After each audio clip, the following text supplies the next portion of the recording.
नमस्कार. तुम्हा सर्वांचे माझ्या यूट्यूब चॅनलवर खूप खूप स्वागत आहे. कसे आहात सर्व?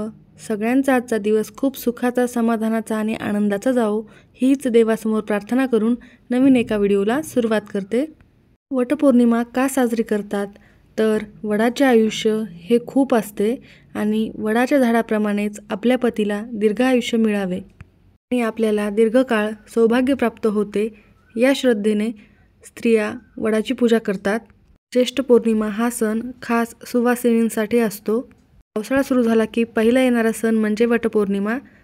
वटपौर्णिमेचे व्रत आपल्या पतीच्या दीर्घ आयुष्यासाठी, उत्तम आरोग्यासाठी करतात.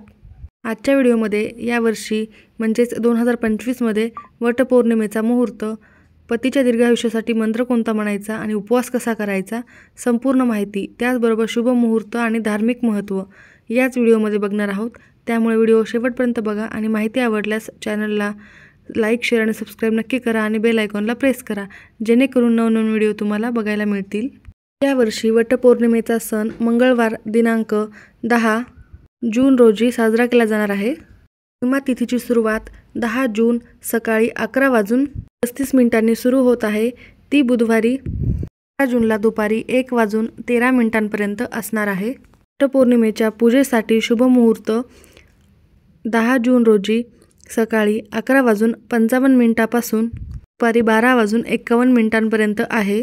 असंही वटपौर्णिमेच्या पूजेसाठी सूर्योदयापासून ते दुपारपर्यंतचा वेळ उत्तम आहे. त्यामुळे तुम्ही सकाळपासून दुपारपर्यंत पूजा करणे उत्तम राहील. त्याचबरोबर आपल्या महाराष्ट्रामध्ये वटसावित्री पौर्णिमा साजरा करणे विशेष आहे. त्याचबरोबर इतर राज्यात देखील वटपौर्णिमा साजरी केली जाते, परंतु इतर राज्यात ज्येष्ठ पौर्णिमेचे व्रत अमावस्येला केले जाते आणि आपल्याकडे पौर्णिमेच्या दिवशी साजरे केले जाते. महाराष्ट्रामध्ये ज्येष्ठ पौर्णिमेचे व्रत हे 10 जून रोजी पाळले जाणार आहे. या दिवशी उपवास करून आपल्या पतीच्या दीर्घ आयुष्यासाठी प्रार्थना करतात. दिवसभर निर्जळी उपवास केला जातो आपल्या सुखी संसारासाठी. या प्रकारे स्त्रिया निर्जळी उपवास करतात, म्हणजे जल देखील न घेणे. हे त्रिरात्री व्रत ज्येष्ठ शुद्ध त्रयोदशीपासून सुरू होते, पण 3 दिवसे उपवास करणे शक्य नसेल तर स्त्रिया पौर्णिमेच्या दिवशी हा उपवास करतात. या पौर्णिमेच्या दिवशी पत्नी आपल्या पतीच्या दीर्घ आयुष्यासाठी उपवास करून पूजा करते आणि 7 जन्म हाच नवरा मिळावा यासाठी वडाला प्रार्थना करते. काही ठिकाणी स्त्रिया दिवसभर उपवास करतात आणि काही ठिकाणी अशी पद्धत आहे की वडाची पूजा होईपर्यंतच उपवास करायचा आहे आणि वडाची पूजा झाली त्यानंतर हा उपवास सोडला जातो. वडाची पूजा होईपर्यंत काही खात पीत नाही आणि त्यानंतर उपवास सोडतो. 12-1 वाजेपर्यंत देखील तुम्हाला उपवास करणे शक्य नसल्यास तुम्ही फराळ करू शकता आणि वडाची पूजा झाल्यानंतर उपवास सोडता येतो. काही स्त्रिया वटपौर्णिमेच्या दिवशी दिवसभर उपवास करतात. तुमच्याकडे जशी पद्धत आहे त्या प्रकारे तुम्ही हा उपवास करायचा आहे आणि वटपौर्णिमेचे व्रत साजरे करायचे आहे. धार्मिक मान्यतेनुसार हे व्रत केल्याने तुमच्या पतीच्या आयुष्यातील सर्व अडचणी, सर्व समस्या दूर होतात, दीर्घ आयुष्य लाभते, त्याचबरोबर निरोगी आयुष्य लाभते. त्यामुळे तुम्ही हे व्रत मनापासून करायचे आहे. वटपौर्णिमेच्या आख्यायिकेनुसार या व्रताच्या प्रभावामुळे सावित्री देवीचा पती सत्यवान, त्याला मृत्यूची देवता यमराज यांनी जीवदान दिले. हे व्रत ठेवल्यामुळे तुम्हाला वैवाहिक जीवनामध्ये ज्या काही समस्या असतील त्यापासून सुटका मिळते. या दिवशी व्रत करण्याला अत्यंत महत्त्व आहे. असे म्हणतात या दिवशी सुवासिनी स्त्रियांनी आपल्या पतीसाठी हे व्रत ठेवले तर तोच पती त्यांना 7 जन्मासाठी मिळतो. सावित्री देवीची कृपा देखील त्या जोडप्यावर राहते. वटवृक्षामध्ये देखील देवतांचा वास आहे. वटवृक्षाच्या मुळात विष्णू, खोडामध्ये ब्रह्म आणि फांद्यामध्ये शिव विराजमान आहेत. आणि वडाच्या झाडाला बऱ्याचशा पारंब्या असतात आणि त्या पारंब्याला सावित्री देवीचे रूप मानले गेले आहे.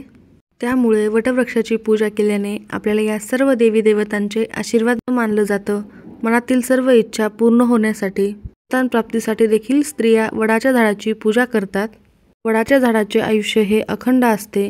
ज्येष्ठ महिन्यातील वटपौर्णिमा तिथीला वडाच्या झाडाच्या सावलीत देवी सावित्रीने आपल्या पतीला पुनर्जन्म मिळवून दिला.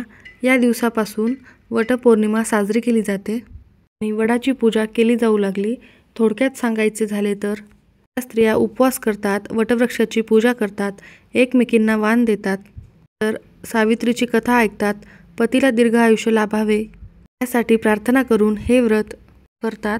वडाची पूजा केल्यानंतर 7 जन्मासाठी हाच नवरा मिळावा ही प्रार्थना करून वैवाहिक जीवनात कोणत्याही अडचणीपासून सुटका मिळावी यासाठी देखील प्रार्थना करतात।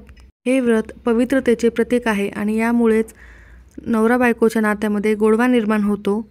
वटपौर्णिमेच्या दिवशी वडाच्या झाडाची पूजा करण्याचे धार्मिक महत्त्व आहे।